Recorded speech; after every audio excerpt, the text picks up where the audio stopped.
up, everybody? Welcome back to another edition of the Off the Crossbar podcast. We're a little sad here on a Thursday as the Americans beat the Canadians in women's gold. What a game. I just saw James Duthie tweet out the entire population of Canada has aged 17 years over the past 24 hours with what's going on over at the Olympics. But man, oh man, what a crazy past few days in the world of sports. What is good, everybody? My name is Teddy Jenner, at Teddy Jenner. Then beside me is Pat Gregoire. You can find him at P. Greggy. The show is at OTCB _ podcast or on the Instagrams at OTCB podcast. Patty, how the hell are you? I was doing good until that overtime. It was tough, absolutely tough.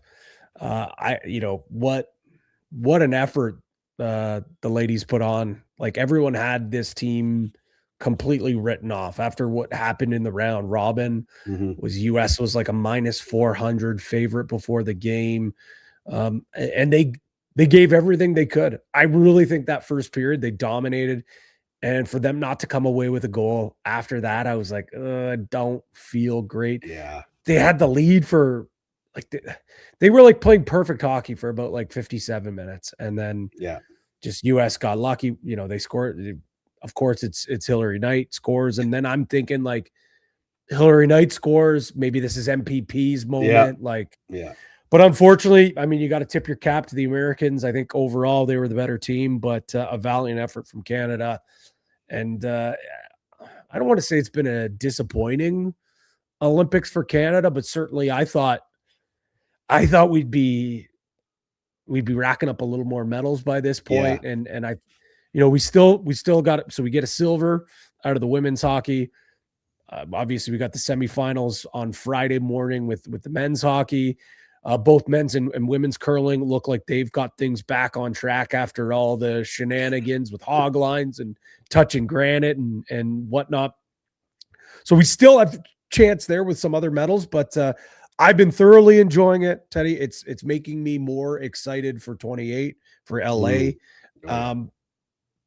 But just it's just a little disappointing with the way that some of these medals have shaken out. But listen, if Canada can win gold on Sunday morning, all is for naught, and the Olympics will be considered a great success for me.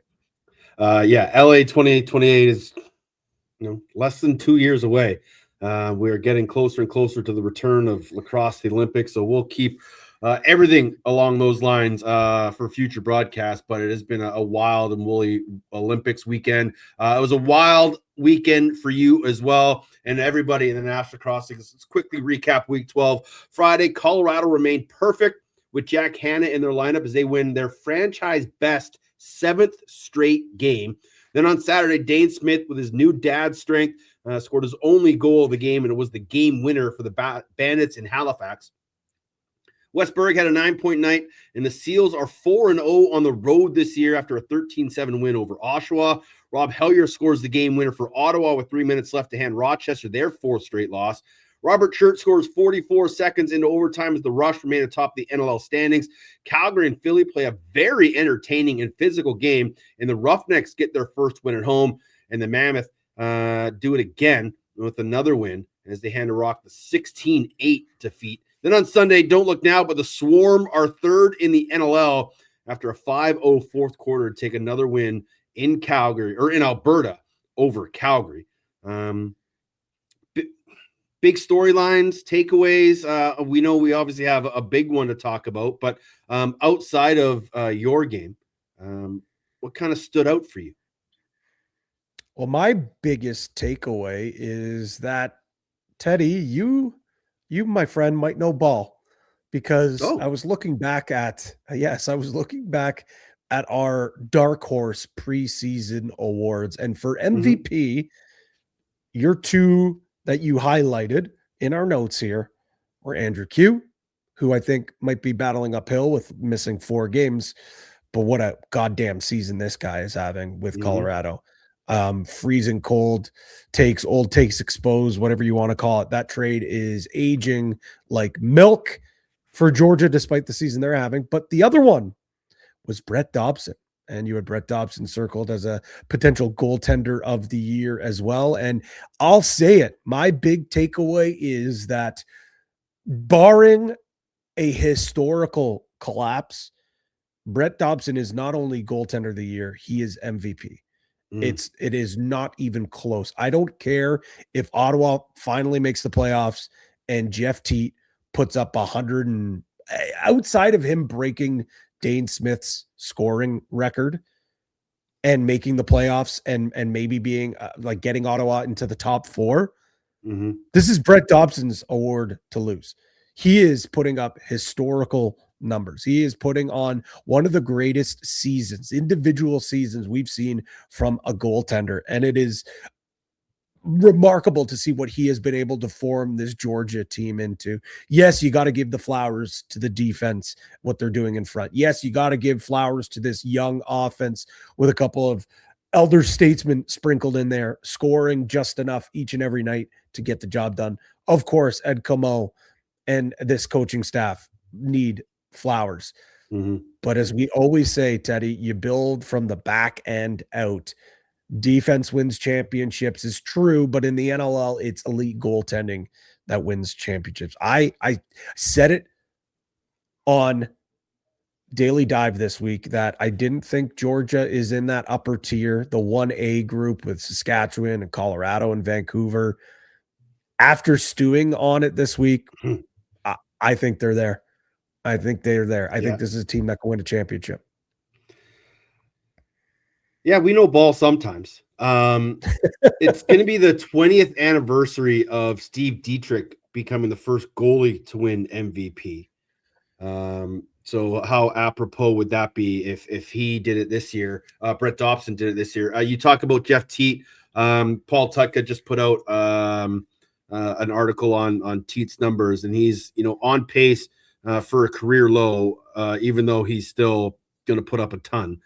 But you're right. I think the way Brett Dobson has been playing, the way this Georgia team is playing, unless all of a sudden that defense forgets how to play and Dobson starts closing one eye, I don't see his numbers ballooning enough to take him out of the number one spot of the MVP. He's just been so good, so talented. And this is a team that's, made a statement in the first half of the season. And the back half, they get Philly twice, Ottawa, San Diego, Rochester twice, with Vancouver and Halifax mixed in there. So there's still a lot of good games, tough games, but the way Dauber's been playing, you're right. He definitely has to be in that MVP conversation. My big takeaway, and this is something we can discuss, and this comes sort of like news of the week kind of thing. We'll probably find out later today on Thursday. It hasn't quite come out yet. There will be no suspension to Elijah Gash for his hit on Tim Edwards. It will most likely get bumped up to a 5. He'll get a game misconduct because 5s come with game misconduct. So that will just go to his record, but there will be no suspension. So my takeaway is that people have to understand dynamics of the sport of lacrosse and the difference between the Bouquet hit and the Hartley hits, and then the Gash hit, and go back a decade to the Mitch Belisle hit on Jarrett Park. Okay. First off, after the Mitch Belisle hit, they added that defenseless player rule in the NLL. Before that hit, that wasn't in the league. Mitch Belisle didn't get a penalty when he absolutely sent Jarrett Park into the shadow room. So after that hit, they changed the rule and added the defenseless player. That's where Gash's hit falls into. Now, the difference between what Gash and Belisle did and what Hartley and Bouquet did is players aren't expecting a goaltender to come out of the cage and hit them. You always have to be aware of the defenders are, because they're roaming the floor. They're everywhere. You always have to be aware of where guys are on the floor. So that is a hit in the open floor that, while you may not be expecting it, you're looking over your shoulder, it's the hospital ball or whatever, you still have to understand that a defender can hit you anywhere on the floor. You're never expecting, running down on a breakaway, looking over your shoulder to catch a pass, for that goalie to come out and hit you. So that's why there's such a big difference for me in those groupings of hits. So for me, people just need to run. Yeah, lacrosse is still a physical game. We all know that. And big hits can happen, and they do happen. But just because something is a penalty doesn't mean it's automatically suspendable. I don't think Gash deserved a hit. I don't think it was as bad as either the two goalie hits. I thought Elijah Gash settled himself. He perfectly formed tackled Tim Edwards with a shoulder to the gut. He didn't leave his feet. He didn't target the head. None of those real dangerous things happened in that hit, other than it was open floor and Timmy wasn't expecting it. But in my opinion, that is a lacrosse play. As much of a penalty as it is, it's still a lacrosse play. A goaltender coming out of the cage is not a lacrosse play for me. So my big takeaway is people just need to be able to separate those two kind of hits and understand while they're both against the rules, one's more acceptable than the other because no one is ever expecting a goaltender to do that. No, I think that's a pretty fair and level-headed approach to that. I mean, I don't want to push back on it being a lacrosse play because I do get what you're saying. I still don't think, I think that's a hit that we need to get out of the game. I still think it's a dangerous play because Tim Edwards was unsuspected and was, a defenseless quote unquote receiver. I also think that I get it. It was a terrible pass from Robert Hope. And yes, Tim Edwards could have maybe made a choice not to catch that ball because there's a chance he could have heard footsteps from Elijah Gash. But just because it was a bad pass does not, like, that doesn't just throw the rule book out and it's like, well, it was a hospital pass. So you know what? That's on Robert Hope for putting up his team. Well, no, that doesn't just give free reign for Elijah Gash to go out. And no, I'm more talking about some of the discourse that's going on online. But I think if it's 5, if the officials on the floor review it, call it a 5 in a game or a match penalty, and kick them out for the game, none of this discourse is happening. Maybe there still would be some, but the fact that I think because they review it as a 5, as a major, and then they draw it back to a 2. Yeah. And now all of a sudden everyone says, okay, well then what's the difference between the Hartley? Then you have people on the other side saying, well, that's not, if you're going to call it, it's not a penalty at all. It just opens up Pandora's box. And what you're hearing about it being elevated to 5 in a game, I know a lot of people are going to be like, what's the point of that? Well, what that now does, it puts a game misconduct onto Gash's quote unquote record. It also, if he is to get, I think it's 3 misconducts in a single game, then he gets an automatic suspension. Single season. Yes. Sorry. He gets a suspension.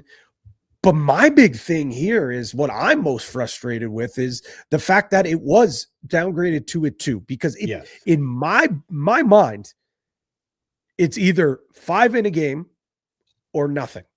And you might be wondering, how does that make sense? I'll try to explain this. If you look at the rule, contact on a fast breaking opponent, a goalie or a player, yes, let's remember that, folks. I heard a lot of talk this week saying like, oh, that's a different rule. It's a goalie. No, it's a goalie or a player. A goalie or a player must give a fast breaking opponent the opportunity to gain composure after receiving the ball, provided the player being checked is not in a vulnerable and or defenseless position, which may include a player's head being down or unaware of the impeding hit, or significant distance traveled by the player making the hit.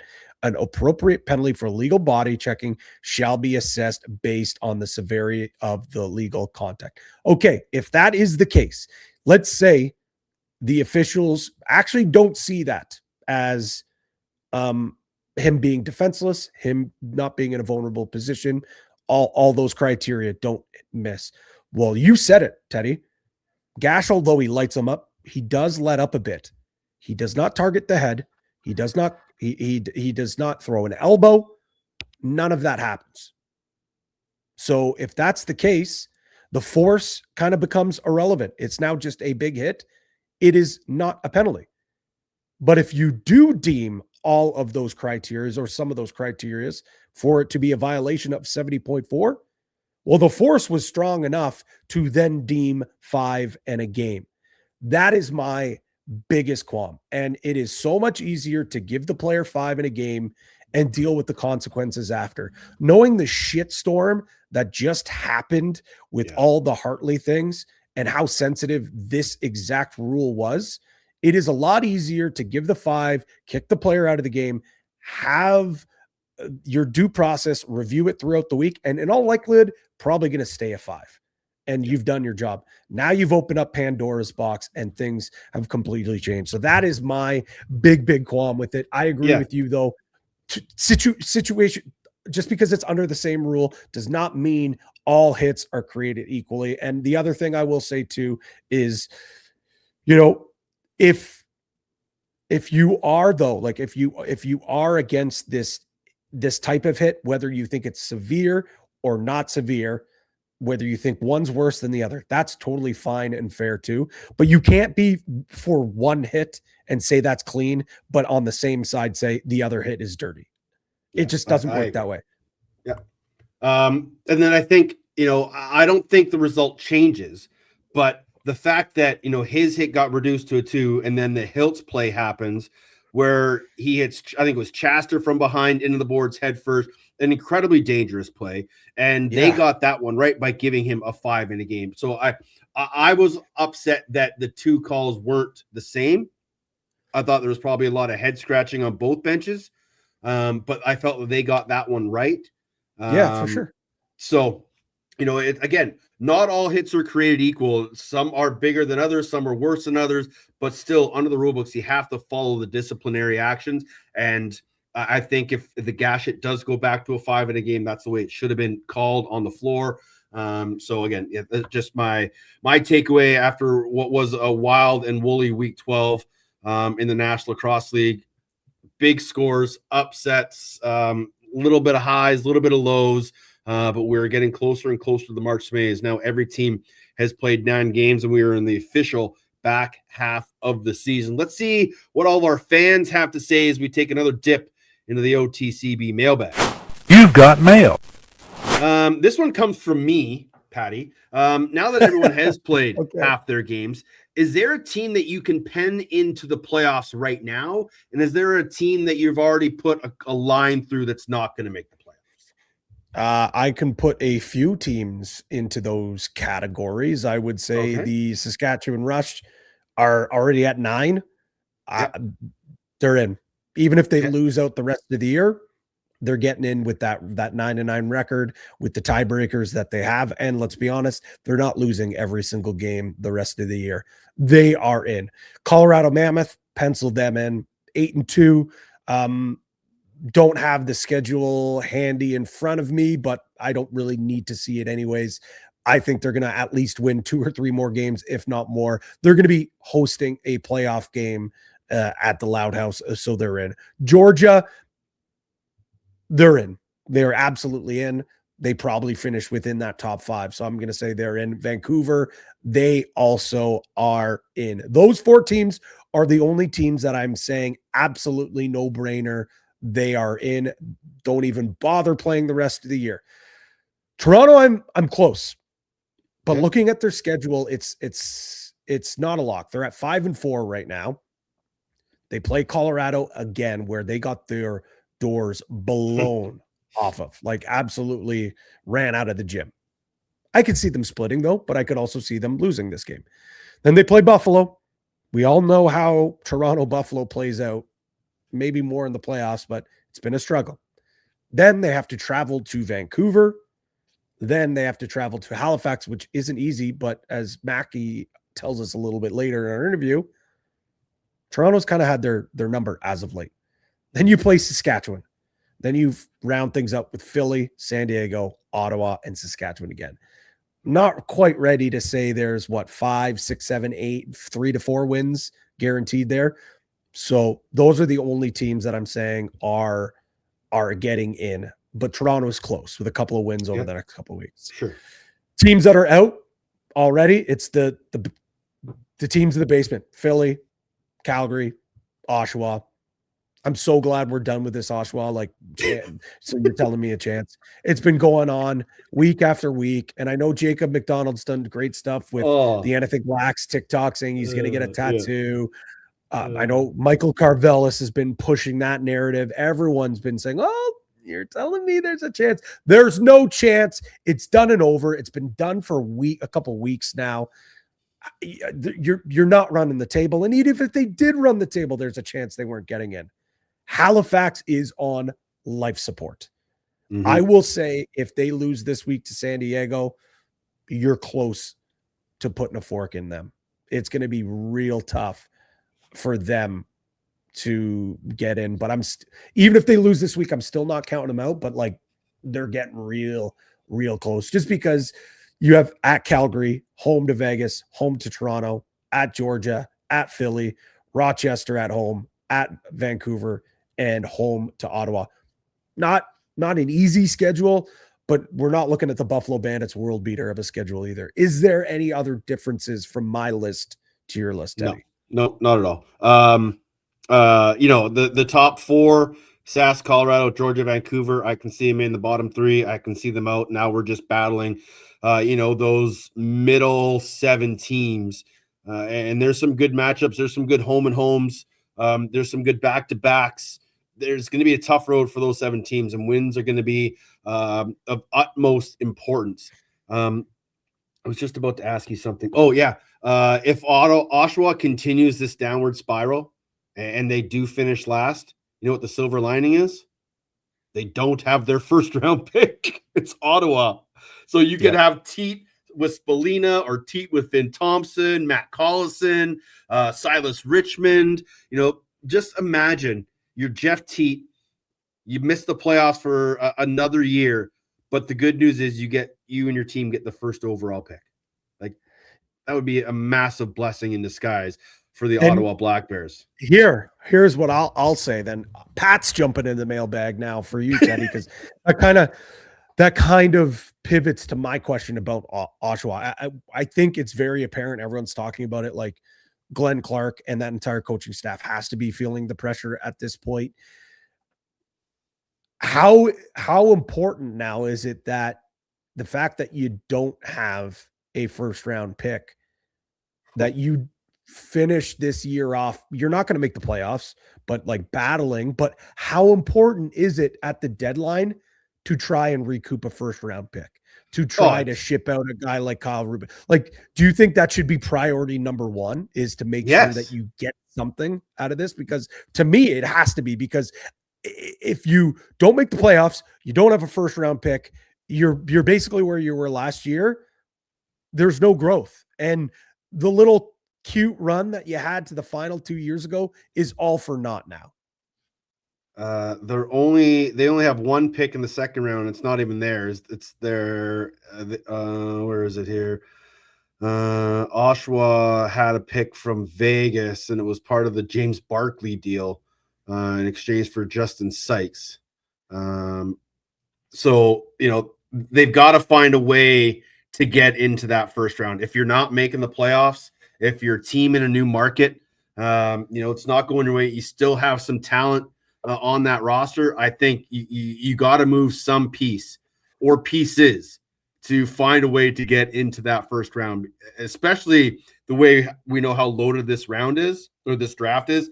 Even trying to get into the first round of next year's draft, Glenn Clark has some work ahead of him to make sure that, if the season goes the way it's going, you got to try to find some good to come out of it. And that's probably shipping off somebody at the deadline.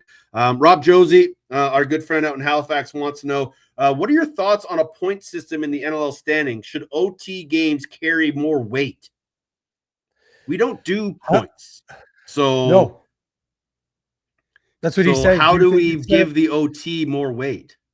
This is exactly what he's trying to say. So instead of winning percentage, do not maybe go to a system similar to what we have in the NHL, where you get 2 points for a win, a point for an overtime loss, or, which there's a lot of talk for the NHL to go to this, is you get 3 points for a regulation win, 2 points for an overtime win, and a point for an overtime loss. I don't necessarily. You get the loser point. I don't necessarily hate it. I'd be curious to see how many games actually end up in overtime in comparison to what happens in the NHL. This also is something that, again, it's different when it comes to tanking in the NHL because, after this Olympic break, you're going to see a lot of games late in third periods where teams are tied, where they're, we're good, or like even trying to get into the playoffs, like teams that are like, we're just going to try to get this loser point at minimum, right? So I don't hate the idea. I don't think it should be like topic number one or, on the committee's like must to do this list. Like, I feel like there's a lot of other things like putting a timer on the clock when it comes to reviews, which we've heard that Brett Frude said that that could definitely be a talking point this offseason. So I like the idea, Rob. I think it could help, but I'd be very curious to see how many games actually go into overtime in the NLL. Graham Perro, get on it. Rebecca Tallman wants to know, are coaches limited to how many challenges they have, even if they win them? And this has come to, a lot of conversations lately, especially the game you guys were doing this weekend with Buffalo having to throw multiple challenges in that first quarter. So I'll let you break down Rule 17.82, talking about the number of challenges and where this goes for bench bosses. So I just figured, what, instead of trying to explain, let's just pull up the rule book. I've been patting rule books this episode. So if you go to Rule 1782, number of challenges, a head coach may challenge 2 times per game with an opportunity to a maximum of 3 times per game in regulation time only. If the first or second challenge request is overturned by the official after review, the challenge team loses that challenge. The team shall have a maximum of 2 challenges in regulation time. The head coach gets 1 challenge in overtime, which is exclusive to the number of challenges that are used at any point in regulation. The crew chief and assistant referees will initiate replay reviews with less than 2 minutes remaining in the fourth quarter and in overtime. Should the official deem the play is close on an awarded goal or no goal, the official will initiate the replay review. Should a head coach use a challenge flag with less than 2 minutes in the fourth quarter or in overtime, the head coach will be charged with using a challenge, regardless whether the official initiates the replay review. Okay, I have a couple things from that. So you only get the third challenge if you get the first 2 right. Correct. But as soon as you get one wrong, you're excluded from getting a third challenge. Correct. Second thing, and this is a big point, and it's in the final 2 minutes. Should the official deem the play as close on an awarded goal or no goal, the official will initiate a replay review. And so that's sometimes where we've seen teams think they score in the final 2 minutes. Their coach can't challenge, but guys are pointing at the cage saying, look at it, we scored a win in. And now the officials can say, okay, well, let's stop the play and we'll go have a look at it. I don't know if I like that or not.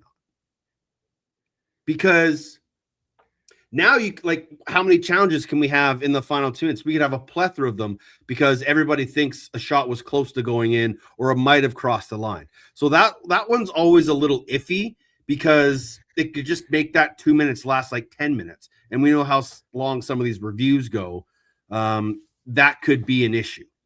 It hasn't led to that quite yet, but that's what we could see. The other one is the throwing of the flag in the final 2 minutes. Remember the Halifax game we did? And I was just going to bring this up. They threw the flag late, even though they couldn't, but they wanted the officials to stop the play so that they could get their proper defensive unit out. I think if you throw a flag under 2 minutes or you don't have any more challenges to throw, it should be a delay of game penalty. So I think I saw Graham Perro on Twitter. He said he thought that used to be a rule. I thought it did too. But we've seen it multiple this year and it hasn't been called. And I went through the rule book and I couldn't find it there. So that's something they must have taken out. I'll look into that for us as we speak. So I think when it comes to this challenges, because I do first and foremost, I know Buffalo was not pleased that they had to use 2 challenges early on for, in my opinion, and I voiced it on the broadcast, to be quite frank, that probably 2 really easy challenges that they did not need to use. And I think that was also a concern that, again, you have a maximum of 3 challenges per game. So the fact that you're blowing 2 early on in the game, that's also why we see sometimes teams, you could see it online. People are like, why aren't they challenging? Why aren't they challenging? Some coaches they really like to carry those challenges. And if it's early on in the game, they feel like, this might not, it's really close. This might not be worth throwing a flag. They sometimes want to save their timeout for late in the game. They don't want to be wrong. Yes, because that's the other thing. You lose your timeout. So that's another thing. We have also seen challenge flags. If they have 2 in their pocket, we've also seen a challenge flag used as basically a pseudo timeout. Hey, I'm just going to throw the flag here. I know this isn't a good goal. This team's going on a run. This team's going on a run. Let's get Todd LeBranch and the boys in the booth here and take a 5-minute review to slow some things down here. Yeah, it's interesting because it's such a fast game. Like, I get it. It's not easy, but when the frustration comes in, and you said it, when it's clearly not a goal, or it clearly is a goal. I was talking with Paul Day this week, and Kyle Jackson scores the dunk from behind the cage, and in the replay, it's super obvious. Ryan Ballantine said it when they first saw the first overhead. They're like, oh yeah, that's clearly in. This is all coming back, no big deal. Well, now Paul and the Philly staff were upset that they have to throw that. They couldn't understand how the referee doesn't see that.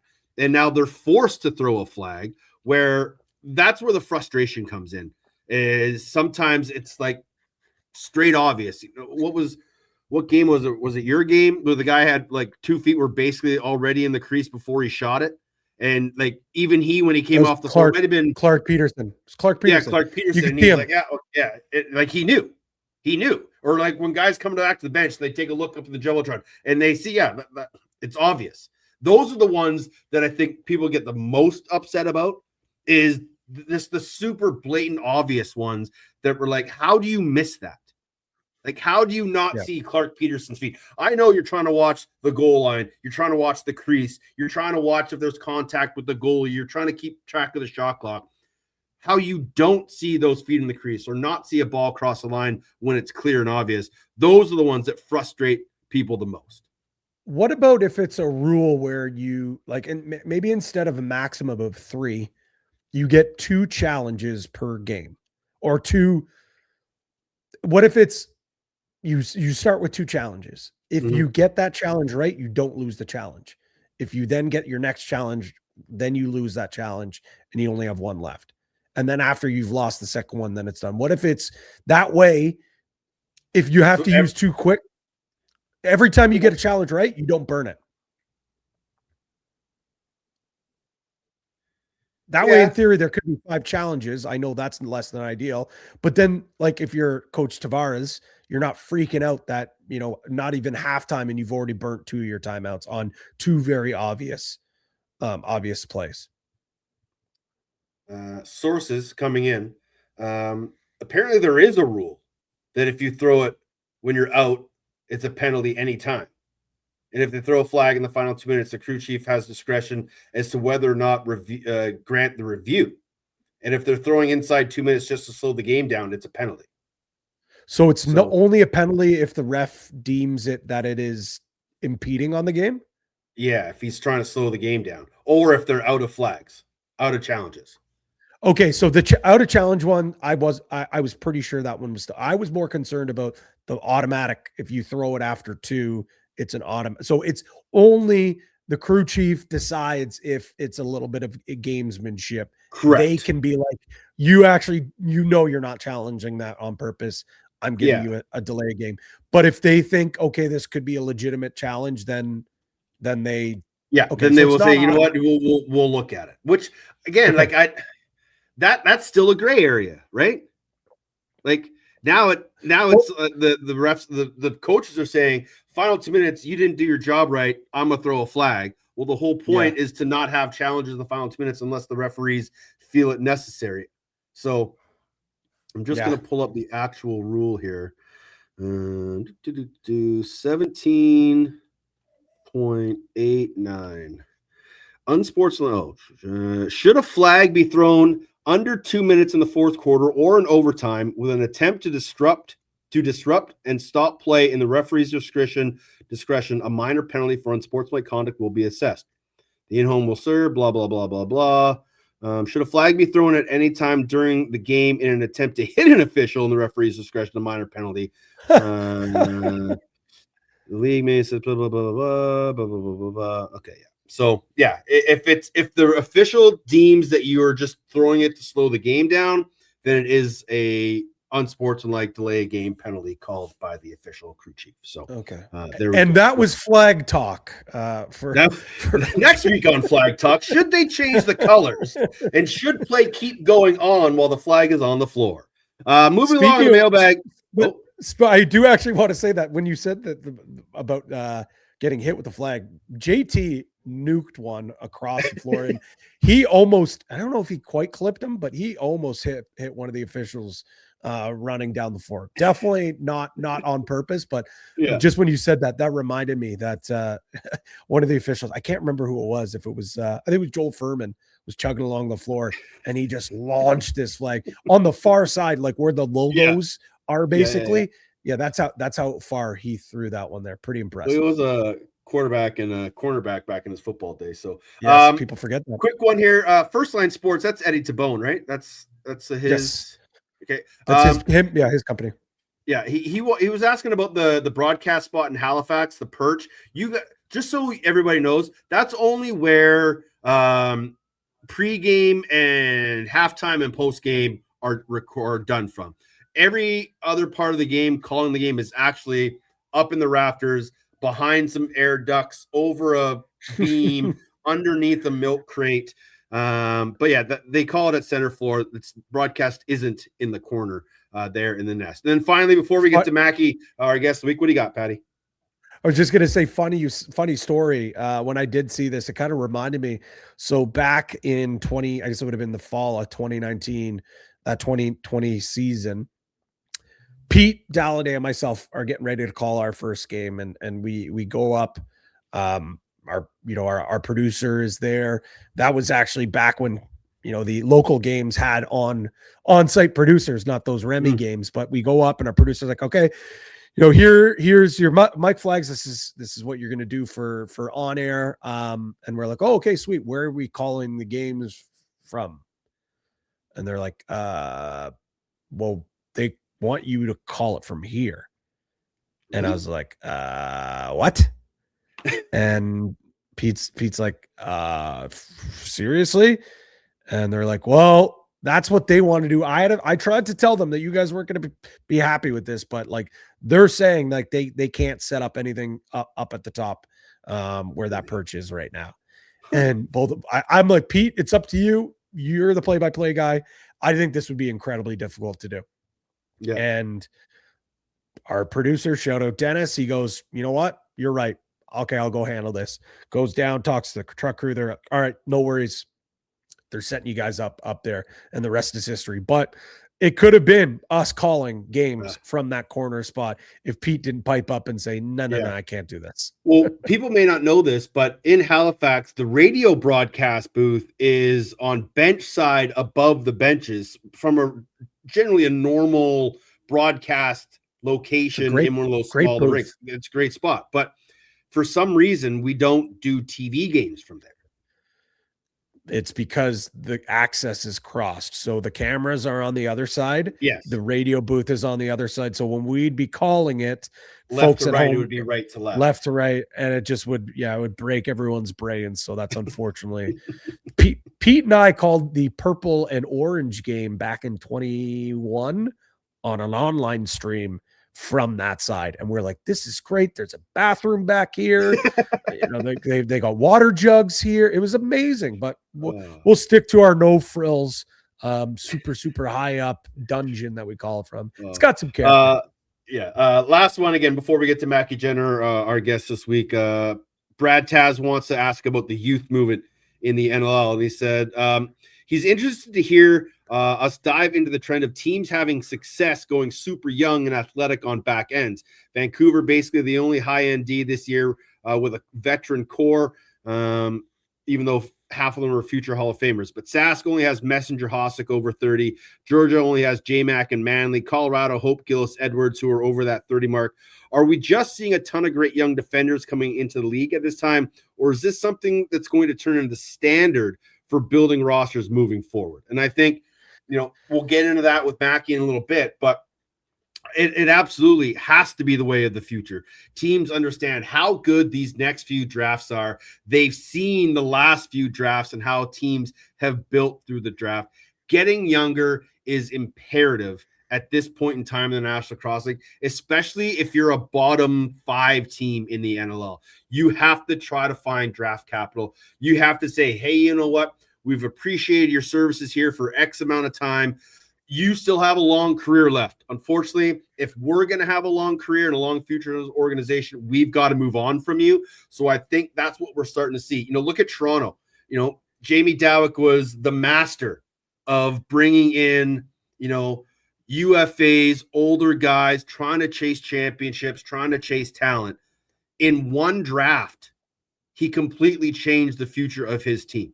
And that's what you can do by trading veterans to collect picks for future drafts. And teams need to learn from that. And that's definitely going to be the future of the NLL.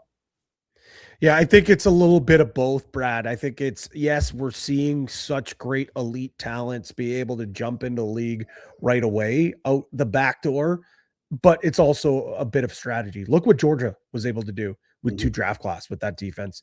But I think it's paramount. You mentioned Saskatchewan and Georgia.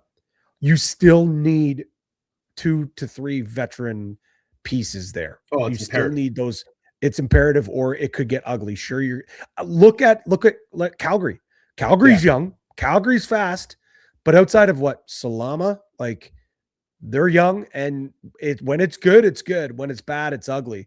The highs and lows are really high and low for them. Whereas when you have Georgia and you've got also I think McIntosh is what he's doing this year needs to be studied. How good he has been this year. Yeah. But you need those veteran pieces to lead those young guys, to be the safety blanket. I think that is what needs to happen. If you're going to go with that youth movement, you can't fully nuke it and go young out the back door. You need majority young, majority fast, strong, but you still need those veteran pieces there as well. This week's guest on the Off the Crossbar podcast is brought to you by the Goalie Factory. Visit Goalie Factory as they help goalies of all ages become complete athletes and improve their game through weekly camps based in Langley, BC. They have elite one-on-one coaching across the Lower Mainland and even some online coaching as well that you can access anywhere. They focus on technical skill, athletic development, and building the mindset it takes to perform at your best. Find Goalie Factory on Instagram at @goaliefactory_ or visit goaliefactory.ca to book your session today. Maki Jenner made history this past Saturday, becoming the first female to do play-by-play in the NLL. She Wally pipped the hell out of me, and she joins us this week on Off the Crossbar. Get your popcorn ready, because something crazy is about to happen. Coming off a busy World Press Tour, she was able to fit us in her busy schedule after being on Leno and Kimmel and the Late Show and a few other podcasts. But Maki Jenner joining us this week here on the show. The smile is still there on your face. Have you come down from Cloud 9 and what was a very special and memorable night on Saturday night? I feel like not quite yet. This was the highly anticipated show guest podcast of the week.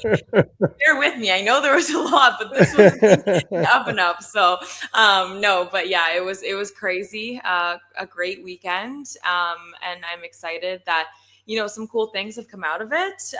But yeah, it's definitely been a little overwhelming, but in the best way possible. So yeah. We when people make these grand moments, they say, who reached out to you and who was it awesome to hear from? Was there someone that was maybe unknown to you or someone that you looked up to, you didn't have a good relationship with that reached out to you and to give you your flowers? I mean, the first person that comes to mind is Cheryl Pounder. She's someone I've looked up to for so long. And yeah, she reached out to me and she was posting on social, and like she's however many hours ahead in Milan and's got a million other things to worry about. But for her to kind of take the time to acknowledge that was huge for me personally. But yeah, like, I mean, just other people in the industry that I really respect, and all my friends and family. It was a lot of really great support, and a lot of female staff from TSN reaching out to me as well, just congratulating me. And yeah, it meant a lot to have that. And it was just a really special feeling that I got to kind of have. How long did it take for the nerves to kind of subside and calm down? Once the game was over, I don't know. Like, I tend to run high anxiety all the time anyways. But yeah, no, I think it's funny because like, even when we talked before, Ted, just about like the way that the TSN games work and just how much more the open is and longer and just all the moving parts. And so for myself, I was like, okay, that's one aspect that I just really want to hammer home. And then once that's done and out of the way, then I think I can kind of get into it. And then I think another big like anticipated moment was the first goal, and it came like way quicker than I think a lot of us thought that it would in that game. But it was nice to get it out of the way. And then I don't know. Yeah, it just continued to cruise. I feel like I probably like blacked out the entire time, and then afterwards needed to like recap everything that happened. But yeah, I mean, I think working with Pat made it a little bit easier just because it helped my comfortability levels, and obviously like Bucky in my ear the whole time just like was really calming. So yeah, definitely some nerves, but we got through it. So appreciate that, Maki. You've been far too kind to me on this press tour. So, I mean, it's true. I appreciate that.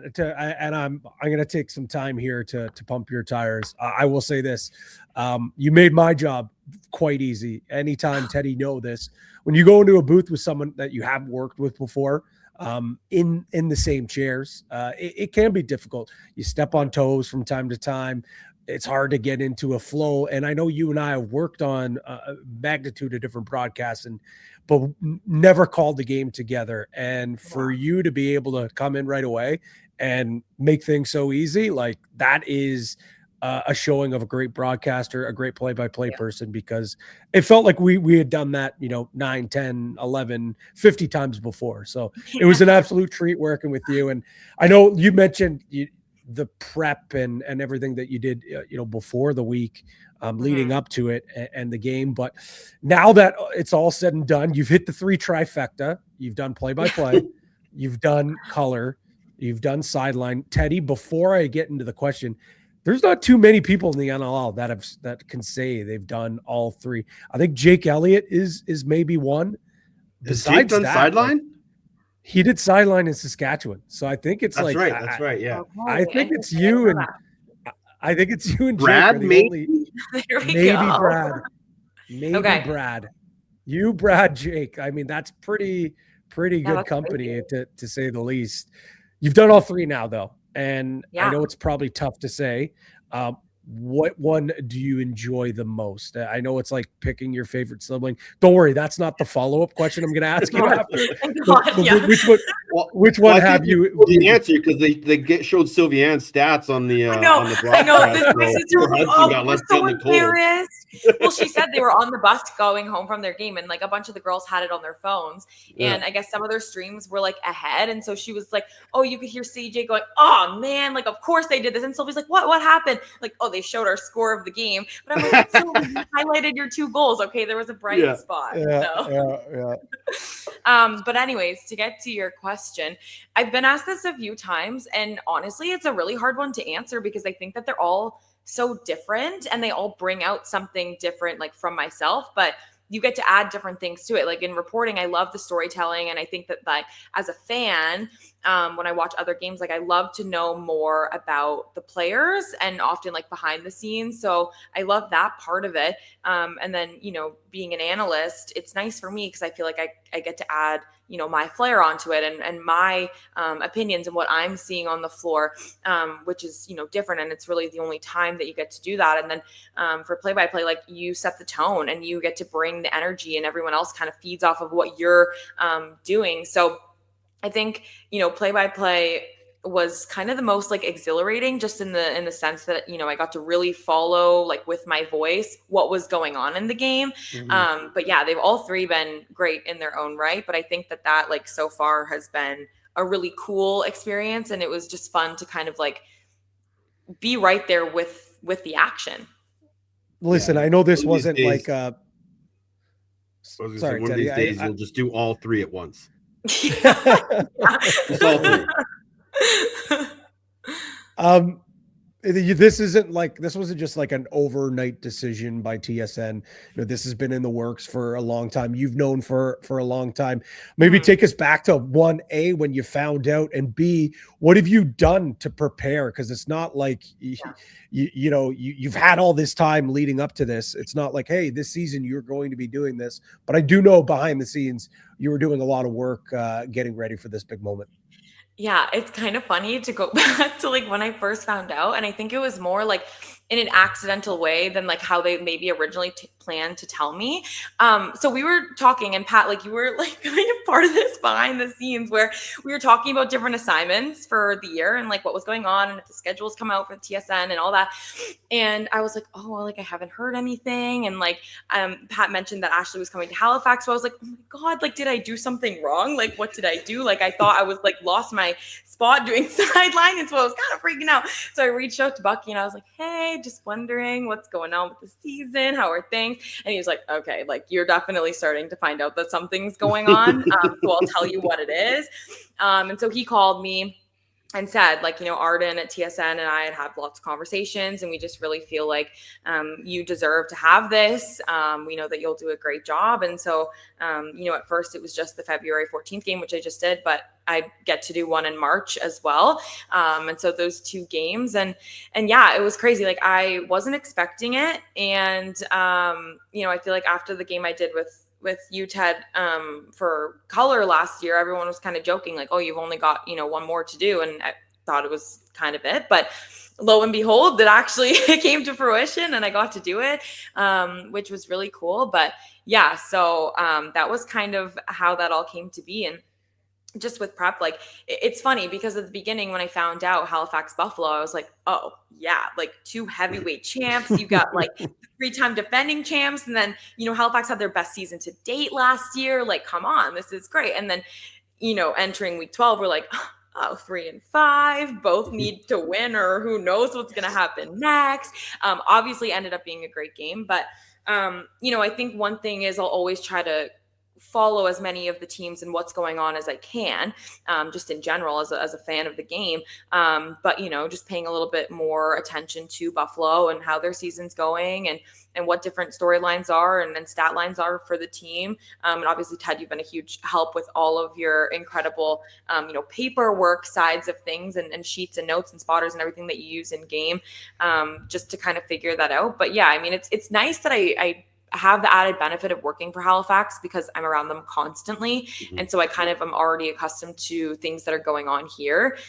So it was really just honing in on the Bandits and what was going on. But yeah, I definitely took my time with the prep and probably over prepared, but that's how I'll always be, just because I think that that's, the best way to go into things. So yeah, it was a lot, but like enjoyed every second of it. It's got to feel good to have people like Bucky and Arden and Joe Feld in your corner, championing you. What does that mean for you moving forward in the hopes of, doing more bigger things?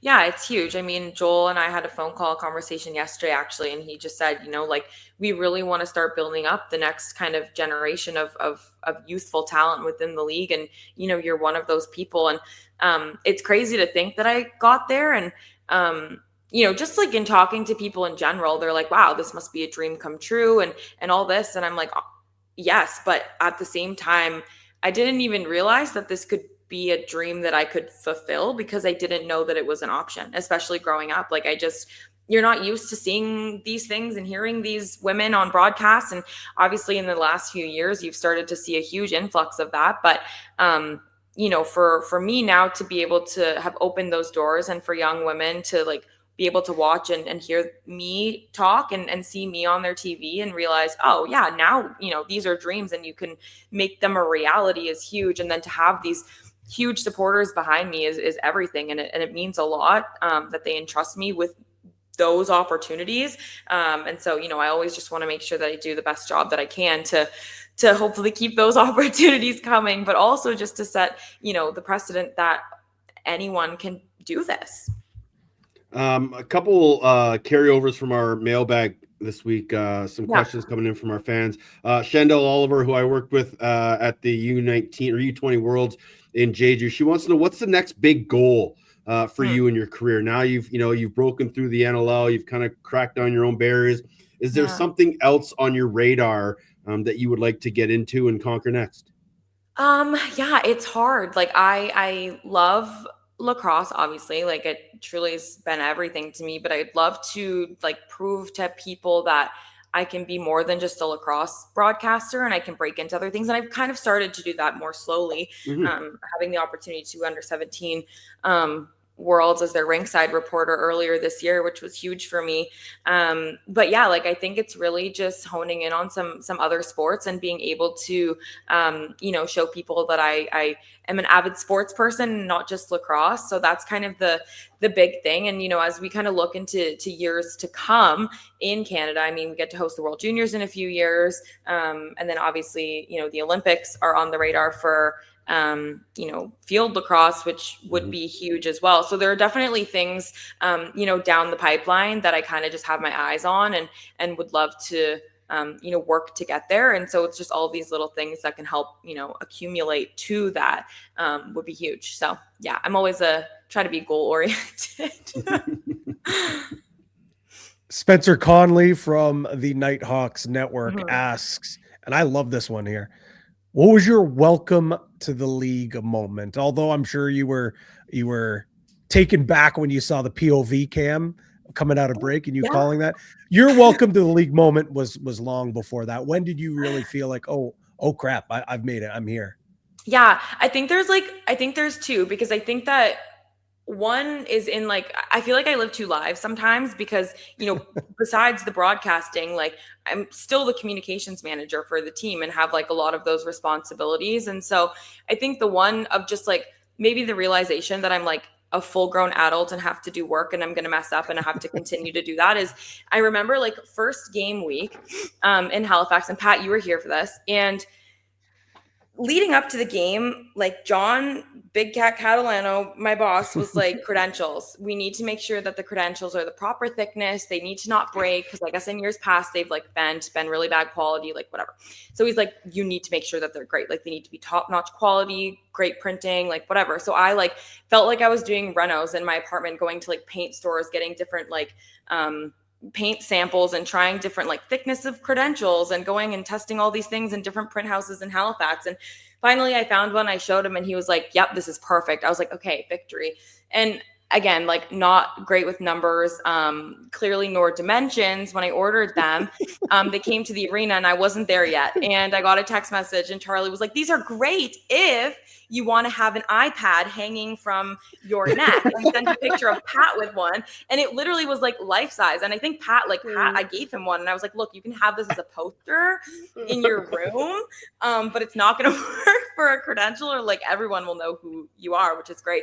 And so that was just like a moment where I was like, okay, like this is how it is. You just kind of got to roll with the punches and keep going through it. And so that was just like the career side of things. And then I think in terms of like broadcasting, I think it was the opportunity that I had to fill in for TSN and have my first chance at sideline reporting for a national broadcast. And it was funny because my post-game interview was with Corey Small, who I'd watched forever. He played in Victoria for so long. And it was kind of just like he had a great comeback game and it was my first game. And he was like, look at us. And I was like, I know, this is so crazy. And so I think that was just kind of a really crazy moment for me. Getting to hold that mic with the TSN mic flash on it was just a really big moment for me. So yeah, it's crazy how fast it's come and gone really, and where I'm at now. So yeah, a lot of cool memories along the way. Adam Levy wants to know who's the next female you think will do color or play-by-play in the National Lacrosse League. And I know we've kind of talked about this and kicked the idea around of how cool would it be to have a 3-woman crew with, yourself, Ashley Docking, and another lady in one of those roles. But who do you think would be your all-female broadcast team?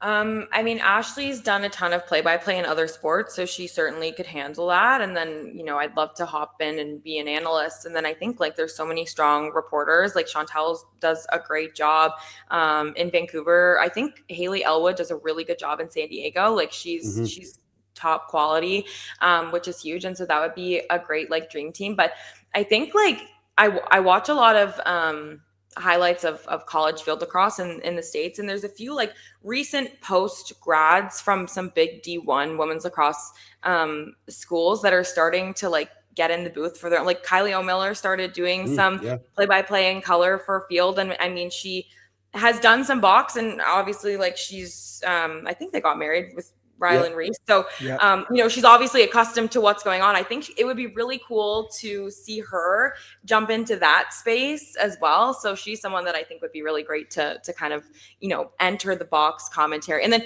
Dana Dobie, recent, retiree from Team Canada. I think it would be really cool to have her test out the mic and see what she can do, because obviously she's just a wealth of knowledge. I love it. There's definitely a lot of options when it comes to that. And you mentioned it, LA 28. We're gonna need a broadcast crew. We're gonna need a few broadcast crews, especially for the women on the Sixes side. So, despite how awesome this conversation has been, Maki, I know deep down inside you are eating yourself away because you hate talking about yourself. So let's switch gears a little bit and talk about the NLL season, because I know you love chopping it up about the T-Birds, but all across the league. But we got to start in Halifax. Yeah. Panic starting to settle in a little bit, I think, maybe from the outside. But you and I talked to the team after the game, before the game. It still feels like they're very much confident they can turn this thing around. We know Knox has stepped up his game significantly since the departure of Dawson Theed. Who's that other player that needs to elevate their game in order for Halifax to get back into this thing? I mean, it's hard, but when we've talked to Mike about it, and Mike Robinson is someone that I just really want to see more from, and that cliche of sophomore slump seems to be seeping in. But man, he can ball out sometimes, and we've seen it. Last year was incredible, his rookie season, and I mean, he was an all-time scorer at Delaware. We know that he can produce, but for whatever reason this year he's just struggling, and even with the departure, like you've said, you need guys to step up, and Knox has been able to do that, but you need more from that offense. And I think Mike is someone that we know has the ability and the potential. We just haven't seen it really click, and it's been kind of a mystery of why. And I think when you go back to how the offense was rolling with Feed in there, and again, there's only one ball, you're not getting as many touches as you're used to, and it just seemed like the ball died in sticks a lot. And so when you're not getting those opportunity, you kind of stop, and then you kind of backtrack a little bit, as opposed to kind of pushing and going forward, because you're used to just playing that way, because that's what had been working for certain players as opposed to what's working for the offense as a whole.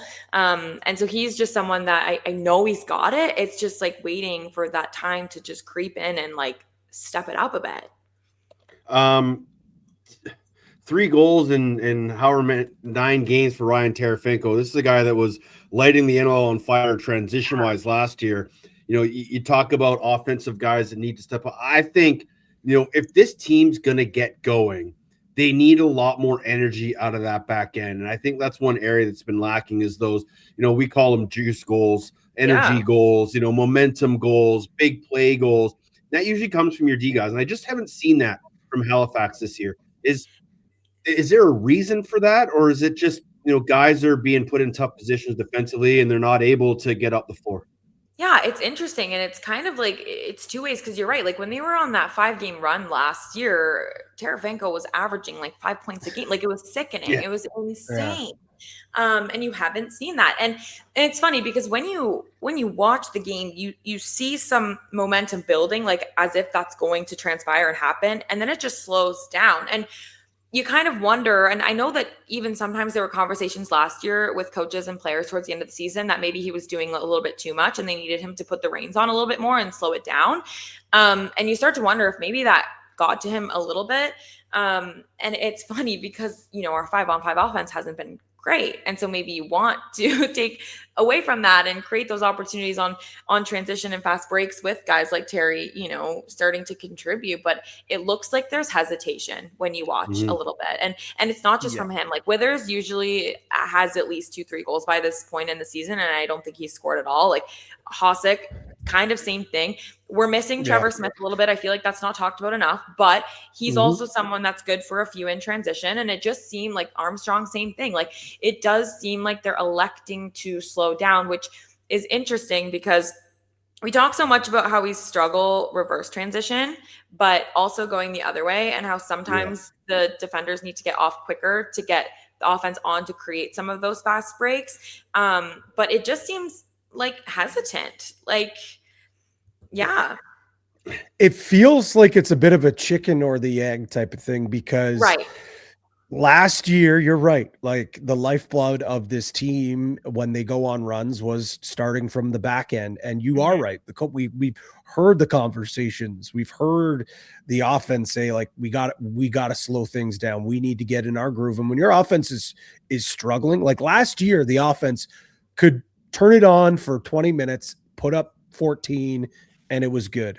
That's not the case this year. And I feel like the defense and transition is uber aware of that. And like you said, Maki, like they're seeing that opportunity. Instead of taking it, they're like, we need the offense to get going. So I think if they can somehow balance that out, still take their chances, maybe not force the issue too much, that will be the perfect formula. But I think you guys are both spot on. If Halifax is going to get out of this groove, it's going to be from the back end. And it's crazy to say because, I mean, since you've arrived, Maki, this has been one of the top 2 3 offenses. And we're looking at a team that is struggling to crest 10 a night. It's remarkable. It's wild. Yeah. Well, I want to ask both of you this because you were there. 2 weeks ago, they released Stu Montour, the offensive coach for the team. They didn't really replace him. It looked like HERstory was kind of running the front door. Do you think there's a replacement coming, or is this going to be how they go the rest of the year? Yeah, I don't think at this point. I think HERstory's kind of going to do a bit of double duty for the foreseeable future. I mean, obviously, if things kind of go out of whack, then they might reconsider that decision. But at this point, HERstory's going to kind of run, the front gate, and then also, try to control the vibes on the bench. Yeah, I tend to agree. I don't think anything's going to happen this year. Next year, certainly we'll see what happens overall with the staff or whatever it may be. But, this is a lot of pressure on Mike HERstory right now. Probably the most pressure he has ever felt ever. Like we know Kurt Stiers is loyal. Some say he might be loyal to a fault. But I certainly feel like this is, if something is going to get done. We saw Stu Montour get let go mid-season. This is a guy that led one of the top offenses over the last couple of years since he's come here. And now Mike HERstory's got to run a bench by himself. He's got to run that offense by himself. Sure, he's got guys like Cody Jamieson who are essentially like having an extension of a coach on the bench, but it's a lot here. And Maki, I know you can talk to this because when we had a conversation with Mike HERstory, he was pretty honest saying like, listen, like, I want to think of what's the best for the organization. I'm not the general manager though. Like I don't make these decisions. If we blow it up here, at the end of the day, I'm also in charge of picking up wins. My job is to pick up wins. If we start teetering the other way, what does that mean for the future of my job? So I think everyone around, they understand nobody's job is safe, but at the same time, they're not panicking. So maybe it's like the duck swimming where it looks calm, cool, and collected above water, but their feet's going a mile a minute inside right now. So I don't know. It's tough. I think this week against San Diego will be a big dictation of the way this season and this team goes.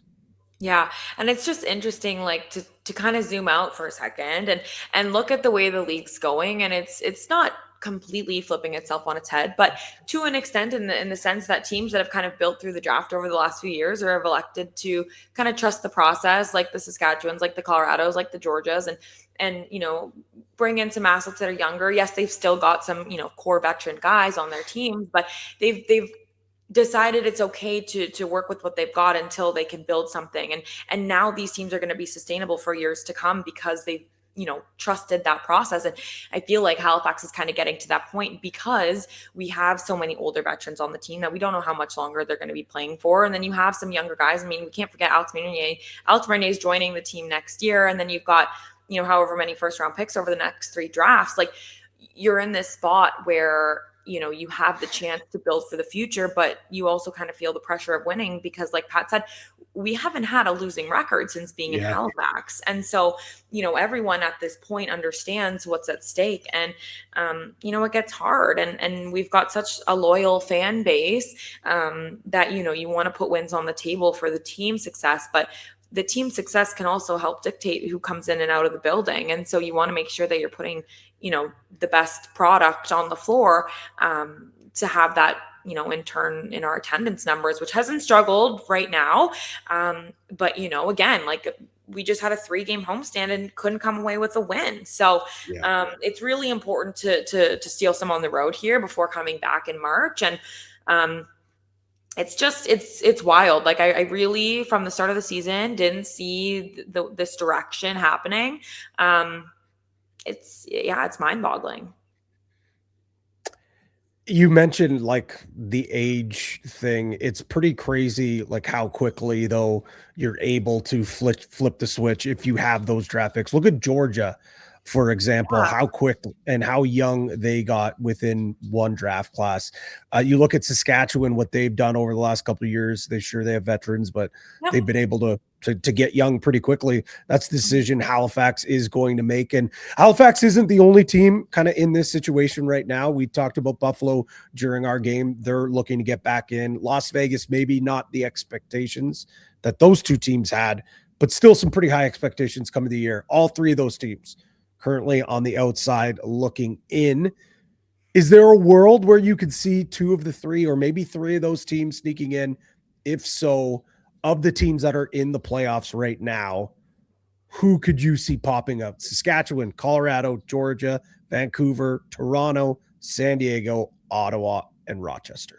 Yeah, I feel like those bottom 3 are always a little bit shaky. Like I think Ottawa can really swing both, like on one end or the other. Like they're a shaky team in my opinion. Like I've loved what they've been able to try to build, and it's funny because even just coming from New York, like I'm just like I want to see them like have some success because I can just see like they care and they want to build it, but it just hasn't quite happened yet. And San Diego, like to be honest, similar to where Halifax is also in terms of kind of the structure of the team and what you're seeing from some of the numbers from some of those guys. And I feel like Buffalo, you can never count out, like straight up. You can't. Like I get that they're in a tough spot, but like they are who they are for a reason. And Pat and I talked to them last week. Like they love this underdog mentality. Like I wouldn't be, shocked if they were going on a run now here. I think Halifax, like they have it. Our schedule is a little bit tough moving forward. Like we're traveling, we do have Calgary, but then we're right back at home. And Vegas, is a tricky team, but for whatever reason, Toronto always seems to have our number. And then we head back on the road again. So I don't know. I think of those teams that I could see moving out are kind of those bottom teams, just because of in years past, we've seen that kind of shaky instability. And Buffalo, I think I would not be shocked at all if they get back in. I'm still on the record saying that last weekend doubleheader of San Diego and Vegas will decide the final playoff spot in the National Lacrosse League. I think the Joe Tsai Bowl back to back, like the script writers have gotten a lot of things right 100%. This year. That final weekend is going to be unbelievable. I think Ottawa is another team that can fluctuate in the lineup. So I think we're not quite yet at the March to May, but it is going to be a fantastic sprint. What's been the biggest surprise for you so far this season? It doesn't have to be team-wise. It could be player. It could be movements, anything like that. I don't know. I think as a whole, like, I'm happy for Colorado and the success that they're having, just because I know that internally they felt really snake bitten over the last few years, whether it be injuries or just not making the playoffs. And I think, when you have Dylan Ward there, like, you always know that you're going to have a chance.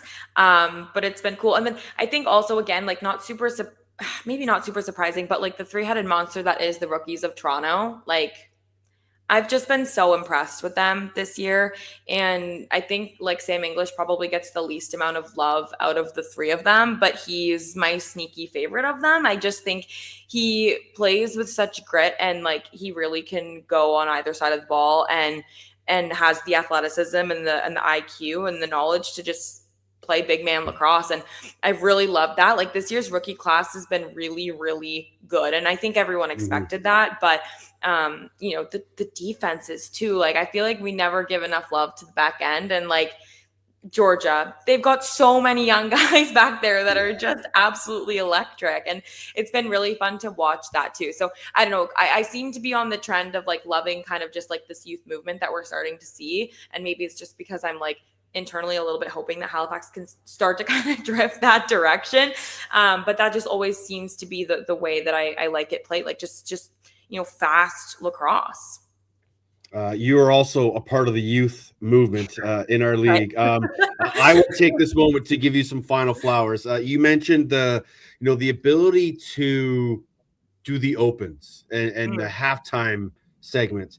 Yeah. People see broadcasts like, oh, I could do play-by-play, or I could do color. I sit at my home and I say whatever the guys in the broadcast say 2 seconds before they do. I could totally do this. No big deal. I don't think people understand what it's like to have to do an open, to run through that, or to host a halftime segment, and to have someone talking in your ear, and to pay attention to your color guy, and to be coming up with the next thing to say. It is not an easy thing. And Maki, I've watched you through your entire career. That is the most seamless and confident I've ever seen you do a game. There were no notes. It was an impeccable broadcast. I can't wait for the next one. It's probably, I said this to you, I'll say it to everybody else, it's probably the most proud I'll be of anyone in my entire life. It was the greatest moment I've had as an adult, to be a mentor, to be your uncle, to be your godfather, and to be one of your best friends. Congratulations. It was unbelievable. You absolutely crushed it. I know you do just as good in March, and everything that comes your way will be well-deserved, and you will continue to show everyone why you are so damn good. So appreciate your time as always, and absolutely. Great job this past weekend. No, thank you. I really appreciate it. And like, I know this is your podcast, but like I'll flip it and I'll just give you guys flowers as well. But genuinely speaking, like, I've listened to you guys for so long, and like Ted, obviously, like, as long as I can remember. And I'll never forget our trip to the finals in 2019. And that was really my first chance to like be in the same vicinity as you and watch you and your passion. And like, that just really inspired me to want to make sure that like to everything that I do, I can bring that energy. And like Pat, again, like goat of color commentary. And it's so easy to go off of that energy when you're working with people who love it. And you can tell. And so it was a treat to get to work alongside you, and for Ted, all of your help leading up to it, and every piece of advice and information you could possibly feed me was so helpful and utilized in every way. It was so fun. Like, I genuinely don't think I've had that much fun on a broadcast until, that game. And yeah, it's crazy. Like, I'm excited for the future, but very appreciative of you both. And will be for a long time. All right. Well, we're cutting onions somewhere in here. Yeah. Geez. Come on. Let's move along. Again, we appreciate you joining us. It was an incredible weekend. I know your boys are on the road, but you'll be following along with them down in San Diego with Maki. Again, congratulations. Appreciate the time, and we'll catch up soon. Thank you. Thanks, guys. Oh my goodness. Oh goodness. All right, great chatting with Maki Jenner again. Find the Goalie Factory on Instagram at goaliefactory_ or at goaliefactory.ca to book your session today, as they sponsor all of our guest interviews here on Off the Crossbar. Man, I said it and I know you'll echo it, but she just seems so natural, so unfazed by the moment. And I always remember when I did the halftime show with her at the World Championships for ESPN, I was more nervous for her than I think she was for me. Or that she was, period. I kind of felt that you were that way too. You know what? At the start, I was, and throughout the week, I was. I tried to make sure that I reached out, but I didn't want to reach out too much. I wanted to, not overwhelm her with information or asking about, who are we going to interview this week, blah, blah, blah, those things. And I was, until lights come on. She did her open. And we started getting going, and it felt like just like what we were doing there when we had her on, just us chatting back and forth. Mm-hmm. It felt so conversational. And once we taped that open, I was like, she's got this. Why am I worried about this? She is going to kill it. I was so pumped that there was a quick goal to get that out of the way. Yeah. And I mean, the rest is history. And I know I said it to her, and I've said it a bunch, talking to people, like, it is so unbelievably difficult to call a game with someone that you've never called a game with. It's even more difficult. Like I know Maki's called a bunch of games before, but tough to go find film and listen to the way she calls games, all that. But as soon as the game started, it was so easy. She made things so easy. It felt conversational. I fed off her energy. She fed off my energy. It didn't feel like no moment was too big. No moment was too low. She's an absolute natural. And I said it in a tweet, and I'll say it here, man. Like, she's no longer a budding star in lacrosse. Like, she is a star in lacrosse media, but she is a budding star in Canadian sports media. As much as I think Maki is important for the growth of lacrosse, for her to be a part of this game and be one of the voices, I think she's got, bigger things ahead of herself. And the sky is the absolute limit when it comes to Maki Jenner, man. Yeah. Just look what, TSN doing such great things with the PWHL and the Olympics with CBC, and the amount of women that are on broadcast now across all networks. I'm sure Maki will be a part of lacrosse forever, but she's most likely here for a good time, not a long time. We're just going to be happy to have her for as long as we have her, because she is destined for big, big things. Week 13 in the National Lacrosse League, Patty, a quiet one after what was a busy week 12. Colorado versus Toronto kicks things off. Buffalo versus Vancouver, the game of the week. Then Saturday, Halifax at San Diego, Saskatchewan at Philadelphia. I think 3 of 4 are really good games. I think Saskatchewan should handle Philadelphia, but we've seen this Philadelphia team start to give some teams some problems. This is really, like I said up to start, the real start of the second half of the season. We can slowly start to get on that march to May. But teams are going to have to start finding ways to win. They're going to have to find dirty wins. They're going to have to grind things out.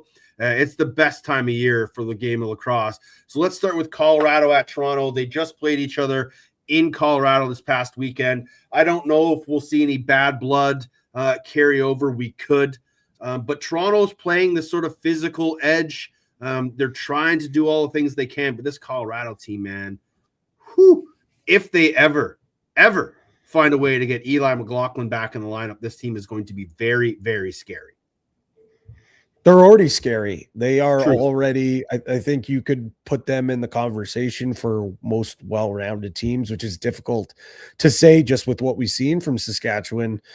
I did question last couple weeks ago, like, do they have the depth scoring to get it done? But even those depth pieces are contributing just enough. We're seeing enough from the other guys. It's not just Andrew Q putting up 7 points all by himself, or Will Malcolm going off, or Jack Hanna. Like, they're all doing it, but it's the other pieces that are putting up their fair share of 2 and 2, 3 and 2, even 1 and 2. I think that this game is not going to tell us much about Colorado. I think this game tells us more about Toronto. How does Toronto get off the mat? How does Toronto bounce back after getting embarrassed?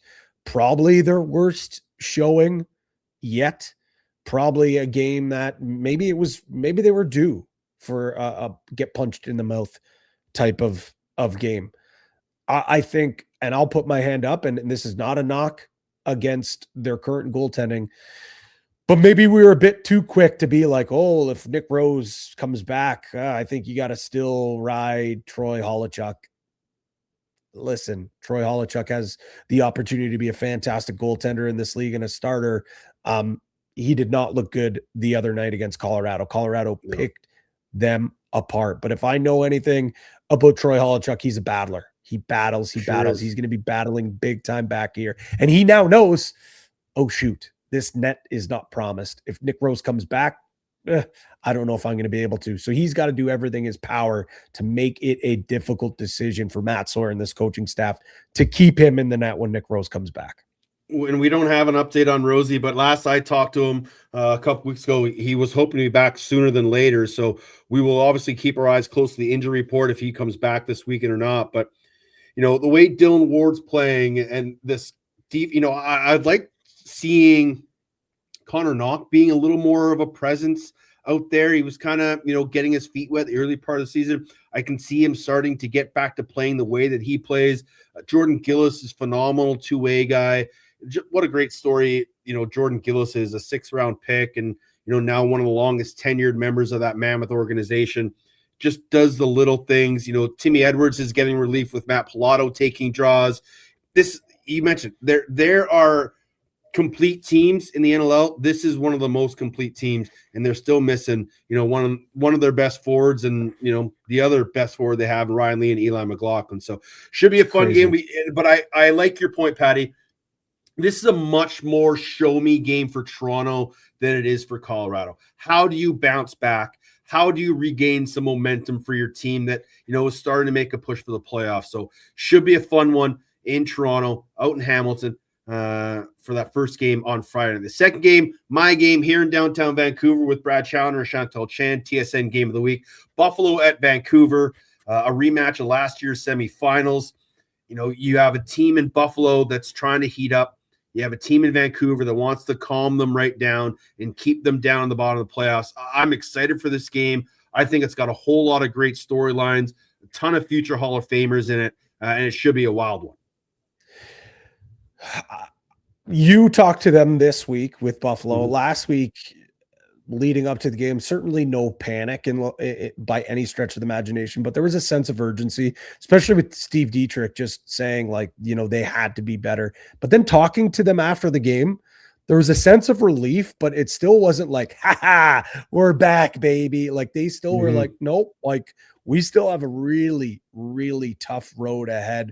Kind of give us a little bit of a vibe check. One, first off with Buffalo, where they feel at this game, and two, Vancouver coming off really a gut-wrenching loss against Saskatchewan. Yeah, for Buffalo, and I think they told you sort of this one, obviously that game was, if we win, we're moving forward. If we lose, we'll maybe become sellers. But more importantly, people are starting to throw that U word around, that ugly U word that you never want to throw towards a team like the Buffalo Bandits, and that's underdog.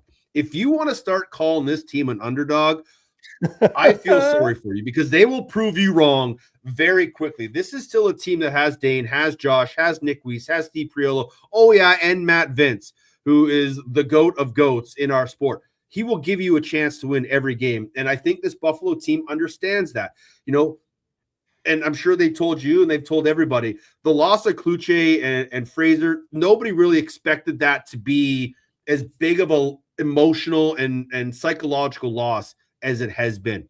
Lucas Nielsen hasn't stepped up quite as well as they wanted to. Tehoka is starting to find his form. Clay Scanlon is starting in there. But the loss of Justin Martin has been imperative for them in the back end too. So you're starting to see more guys playing in different spots. So this Buffalo team still has a ton of confidence. It hasn't gone their way. Some real tough losses in the early going. A little bit of a hangover, slow start. But still a team that knows string a couple wins together, get some momentum. Once you're into the dance, you're in. and anything can happen then. So they are very comfortable, not happy, but comfortable with where they are moving forward. For Vancouver, for a team that lost such a heartbreaker, they were very upbeat. They're still extremely positive where they're going. They won that opening draw. They gave it up. They were leading in the fourth quarter. They gave up a lead. They're just like, you know what? Play the shift that's in front of you. Play where your feet are. Don't get lost in the highs and lows. Just focus on the game. Yeah, it sucks that we lost. That's a massive tiebreaker game that they're out of.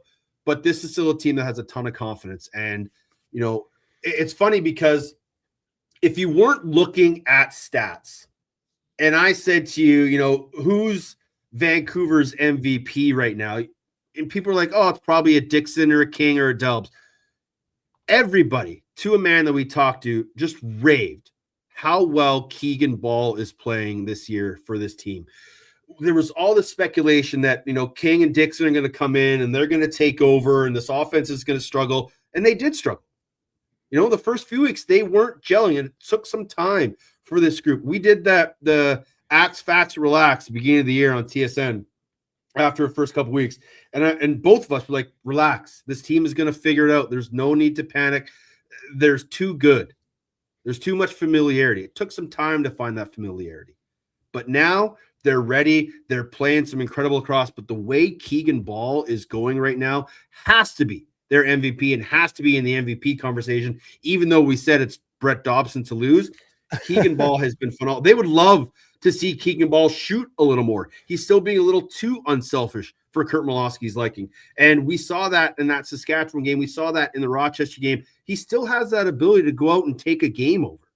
And that complements Dixon and King and Sheridan and Charlene Beatties and Claridge and all these other guys. He just kind of gets lost in the shuffle. And at the end of the day, people kind of look at the bigger names and don't give Keegan Ball the flowers that he deserves. Yeah, and I think the other thing when you look at this season that he's having is, sure, maybe not a chance at MVP. I'm sure he's going to be on some ballots. He'd be on my ballot right now. But just with what Dobson's doing, it's kind of tough. He's right in the conversation for Offensive Player of the Year. When you look at the numbers, 63 points in 9 games. He's averaging 7 points a game. Only Jeff Teat, Connor Fields, and Andrew Q are averaging more, and Andrew Q's played only 6 games. Fields at 7.1, Teats at 7.1. Only 0.1 more points than Jeff Teat, who a lot of people think is the best player on the planet and the defending MVP. We need to start putting a little more respect on Keegan Ball's name. Not you and I necessarily, but other people around the league. When you're talking about the best players in the NLL, the best offensive players in the NLL, Keegan Ball's name should be in this conversation too. Yeah, I talked with Christian Del Bianco this week. He said Delbs is, he and Delbs and Baller go to the Performance Center at PCL Performance Center at Tyler Pace's place 5:30 a couple times a week. And he's like, really, 5:30? Well, guess what? Now he's getting the younger guys like Claridge and Cormier. Mm-hmm. Okay, guys, you want to be playing all the time? Let's go. We got to do these things. I don't care if you got a Monday to Friday job. I don't care if you're tired. You want to be the best. You want to be a top player in the NLL. This is what it takes. And he's showing those young guys what it takes to be an elite ball player. And man, he's just been so good. It's crazy that he might lead the NLL in assists this year, by all said and done. And the last 4 years, it's been Dane Smith. And every year Dane's led the league, he set a new single season assist record. I don't think Baller will set a new single season assist record, but he could be the first one in a long time to lead the NLL in assists other than Dane Smith. Saturday, Halifax at San Diego. Sneaky big game for both of these teams. Huge. Well, I think we spent a lot about Halifax and what this game means for them when we were talking with Maki. But on the flip side, for San Diego, I'll put my hand up. I was kind of a doubter, a non-believer in this San Diego team. I didn't think that they had enough on the left side. The left side starting to come alive with guys like Dylan Watson and Connor Robinson starting to play well. Zach Currier, man, we want to talk about sneaky MVP candidates. Once again, putting his name towards there. But this offense will live and die by the righties with LeClaire, Berg, Ben McIntosh starting to play really well too. Pat Cavanaugh certainly having a heck of a rookie season. I think the catalyst, though, is Chris Origlieri. He's been playing much, much better. Maybe we were a bit too hard on O'Rig because let's not forget, the guy basically missed all of training camp. He had 1 week of training camp, and all of a sudden, now he's a couple weeks into the season. Well, not a couple. He's halfway through the season.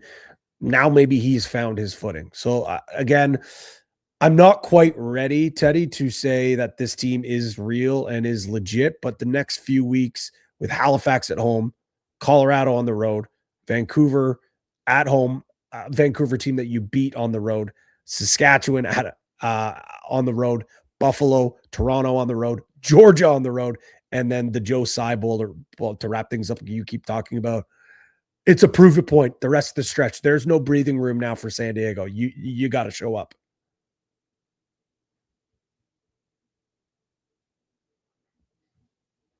There we go. I forgot to unmute. Let's remember, Patty, Chris Origlieri is still just 23 years old. So crazy. For such a young kid, he's showing. And you know what? Credit to us, Patty. We call out a goalie and they start to play better. So it's just natural science here on the podcast. So that's the first game on Saturday night. The second game, Saskatchewan at Philadelphia. As we mentioned, this is a SAS team that should be able to handle Philadelphia. But, the way this Philadelphia team is starting to play, that loss to Calgary kind of stings a bit, but, they walked into Buffalo and showed Buffalo what they could do. They knocked off Colorado. They can win some games. Brendan O'Neill, the emergence of Kyle Jackson, I don't say emergence like he came out of nowhere, but since coming back, he looks like a different Kyle Jackson. I'm glad you brought this up because I think Kyle Jackson, he's a polarizing figure with just, his personality, the fact that he plays in both disciplines and he's flashy. He's had some tough goes with the last couple of stops. That's not dog? Rudy. No, we're dog sitting the in-laws puppy right now. So we got Rudy and Lily. So Rudy did not get a new voice box. So for those who don't know, Rudy, big rescue, pretty billowing bark. I'm sure you've heard on this podcast before. Yeah. Lily, much smaller. Rudy probably Rudiger? Feistier. Rudy Rudiger? Yes, Rudy Rudiger. Yeah. Lily definitely feistier than Rudy is. She's a quarter of his weight. But back to Philly, back to Kyle Jackson. Like, I think this is a guy that's probably realized this is probably my last stop. And this is probably the last chance I have. And he's playing unbelievable. I also think the way that he plays fits really well in this offense. Little, very athletic, using kind of that hybrid style of field. Like when you got guys like Brendan O'Neill and you've got Michael Sowers out there, it's a bit structured, but a little more leeway to kind of go free ball out there. But he's been playing outstanding since coming in here. I'm happy for him. He's a great guy. And I hope he sticks with this Philly team because when he's playing at his best, he's a fun player to watch. I just feel like there have been a couple of stops where if he's not your number one or number two, he's not the biggest guy. So he's not going to be a crasher and a banger. He will crash and bang, but how effective is he going to be? And I think that's kind of when he was in San Diego, when he was in Oshawa, he was out of position and not really set up for success. Here, he's going to get the ball a lot more. Here, he's going to play in a two-man game with Brendan O'Neill. He's set up for a lot more success.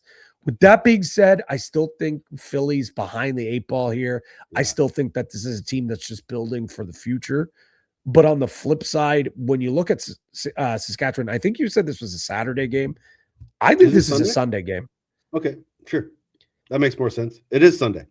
12 Pacific, 3 Eastern. Sleepy Sunday afternoon in Philadelphia, Sundays man. Philly get everybody.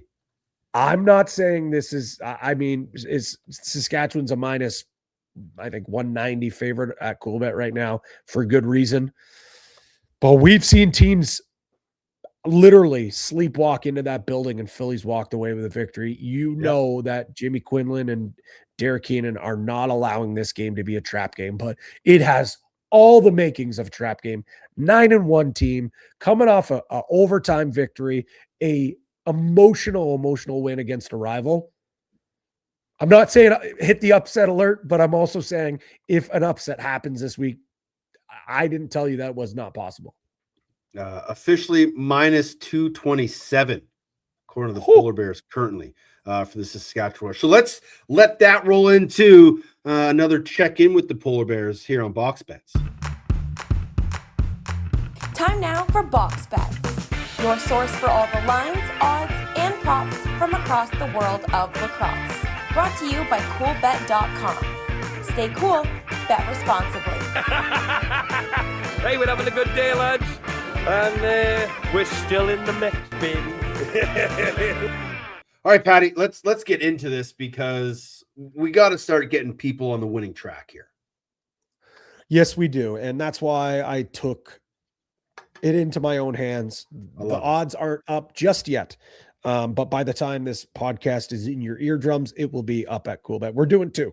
We're bringing you back to the prop shop. Keeping it simple. It's going to be for your game, Teddy. Dane Smith and Keegan Ball, both to record 6+ points. In game or parlay number 2, I talked about it. It's Sunday. What did Tyson Geik and myself used to always say? The best 2 words in lacrosse: Sunday, fun day. Brett O'Neill, Zach Mans, and Ryan Keenan all to record 2+ goals. These probably won't be big, juicy numbers that you're looking at, but if I had to guess, maybe one around +3 something, the other one around +450, +500 maybe. Still pretty good. Not bad. Not a juice bag that you're usually used to that you like to sprinkle on. But the other great options right now at CoolBet. I think we threw out a tweet earlier this week. We reopened those to make and miss the playoff odds right now. 100 to 1.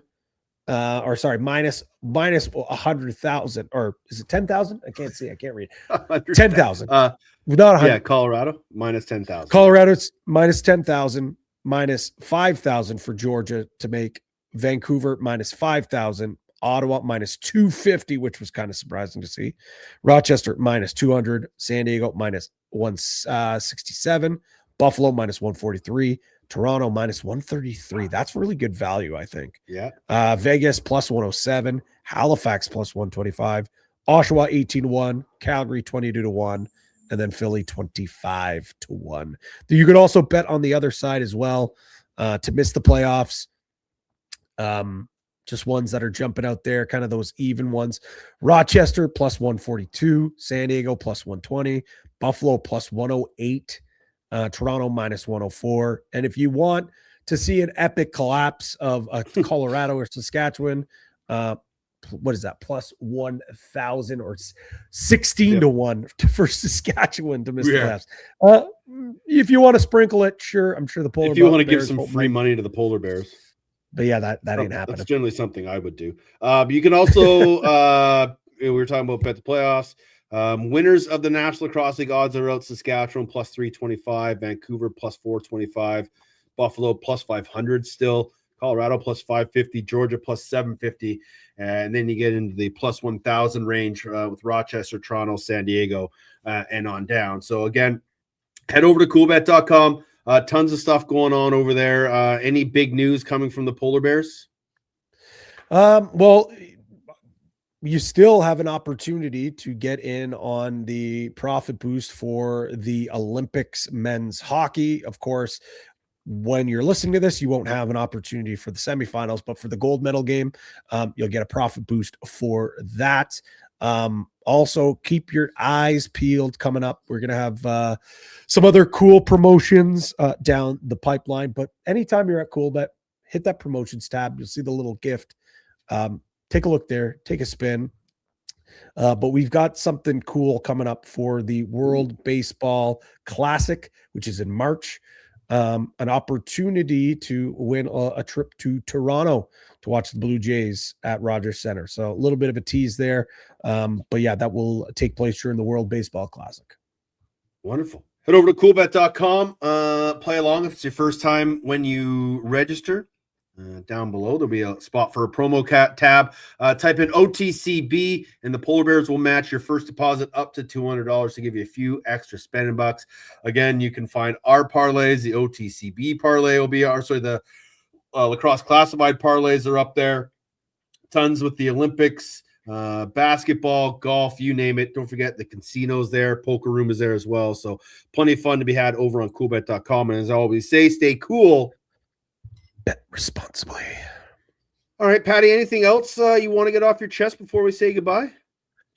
I wanted to mention, we obviously friend of the program, Kai the goalie, doing some awesome things with Lacrosse Out Cancer. On behalf of the OTCB podcast, I donated to his cause. You can do the same. It's a great cause for pediatric cancer. Kai the goalie's doing some awesome work with them. Go to his page. I believe it is his pinned tweet. Let me pull it up real quick. But if you go there, you have an opportunity to read more about what Lacrosse Out Cancer is. I believe there's some games in Atlanta, Georgia this week where he's going to be. But also Lacrosse Out Canada is going to be there. And he's using his platform to try to raise as much funds as possible. So go to his page.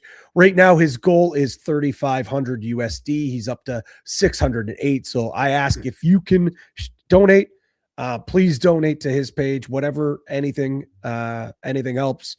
$5, $10, whatever you name it, that helps. And if you can't, just hit that retweet button. Share, because then you don't know whose feed it's going to come across. But shout out Kai the goalie. He's well beyond his years, not just from his media and everything that he does on social media, but also just for doing all his hard work here for a great cause and a great organization like Lacrosse Out Cancer.